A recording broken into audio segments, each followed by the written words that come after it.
the ID that they need to cast ballots this November, and they don't even know about it. This is according to a new report by the American Civil Liberties Union, which found more than 1.2 million eligible voters in the state incorrectly believe that they have valid ID. This comes as a courtroom battle over the state's controversial new voter ID law intensifies, and some argue the outcome could help decide the presidential race. 93-year-old Vivian Applewhite is a plaintiff in this case. It's crippling the black race. This is what I think.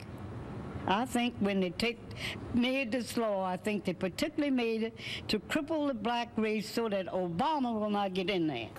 Jim Byrne, chairman of the Pennsylvania Democratic Party, joins me now. Jim, it's good to have you here, and I do want to point out to everybody that the ACLU was involved in one of these lawsuits against the law. But the study does offer some potentially revealing statistics. Explain to all of us about those and your take on this.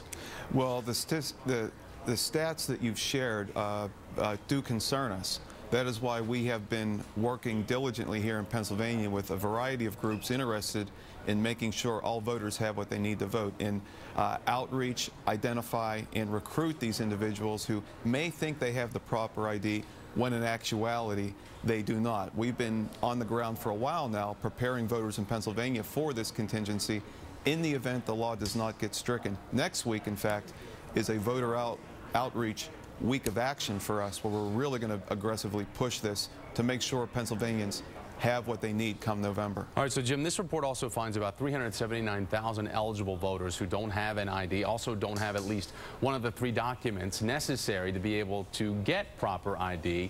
For a lot of us, though, this requirement to present a valid ID doesn't sound very complicated. So let's talk about the requirements. Explain them and why these concern you. They concern me, and this is actually the crux of the lawsuit. Many of the plaintiffs don't have what you need in the event you don't have one of the 6 forms of valid photo identification in Pennsylvania.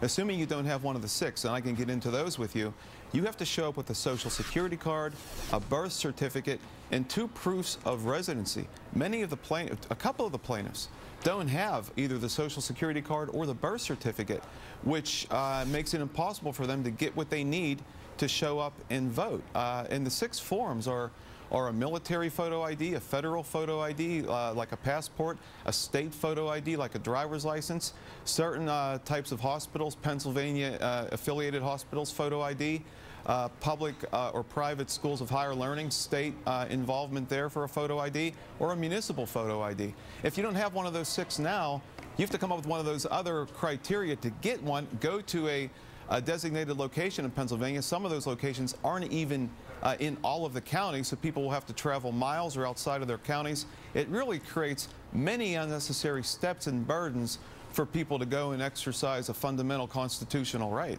Pennsylvania Democratic Party Chair Jim Byrne, thank you, sir. Appreciate your time today. Thank you.